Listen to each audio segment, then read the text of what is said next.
All right, we're continuing to build on our understanding of our own behaviors and the behaviors of people around us. So we're going to hit some themes here in general before we dig into financial decision making as well.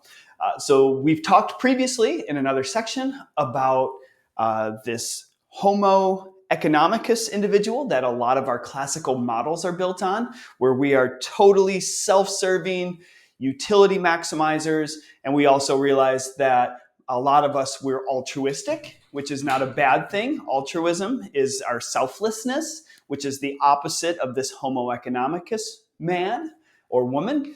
And so we have to understand as we're learning about our behaviors is that we don't always act rational, that we can act selfless, and sometimes this can be good or bad. But we're going to learn about some other pitfalls here in this next section. This next section, we're going to do a little activity. Now, if you were taking my class in person, we would elect somebody, a representative from each table to step out of the room.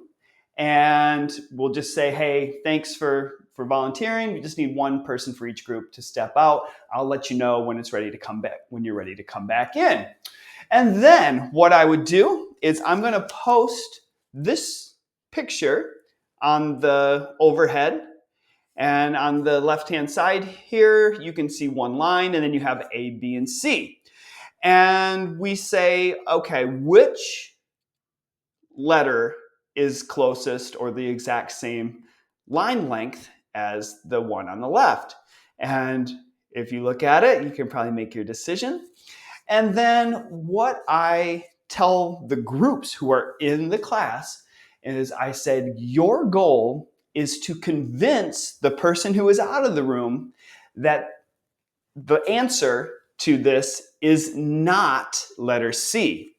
I said, I don't care what excuses you use. You can say whatever, but that it's an optical illusion, or Folta said that he angled it right at a certain way, and you can blame me for the leading them.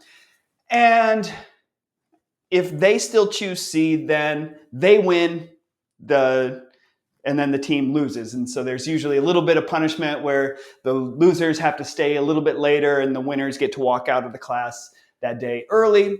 And so the whole point, though, is trying to convince somebody that it is not letter C. How often, when we bring the people back into the room and we ask them the question, which one do you think is closest, A, B, or C? How often do you think that representative says A or B, the wrong answer? Well, done this now for a number of years, and it's usually anywhere from 2/3 to 3/4 of the time somebody is influenced to go to A or B. So imagine you have this group pressure to say A or B, even if you think, hey, C looks like the right way. They're convinced by others for a number of different reasons that it's A or B. And we call this conformity. So conforming, and this is actually called Asch's lines. And it's a study that's been done for a number of years. We do this every semester in our class. And this conformity is when people give in to real or imaginary pressure. And that's what we were trying to do in our own way, is trying to put some pressure on those selected individuals in order to persuade them into the wrong answer. And we have this in class.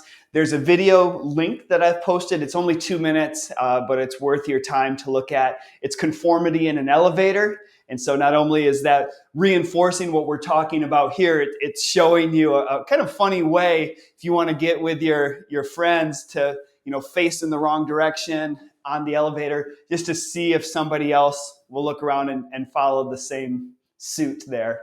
and see conformity around there. And when we have conformity, one of the pitfalls here that we see of conformity is called groupthink. It's called groupthink. How many of you have been in a group where you have one dominant person and they, whether they're right or wrong, are just going to force their ideas on the rest of the group? And we see a level of conformity where people go, okay, I don't really even want to fight this anymore. So whether they're right or wrong, we're going to have some groupthink. And obviously you'll see that in your own work, if you're working in groups sometimes, if you're working in school groups, and also all the way up to board of directors. We see this if the board of directors is either too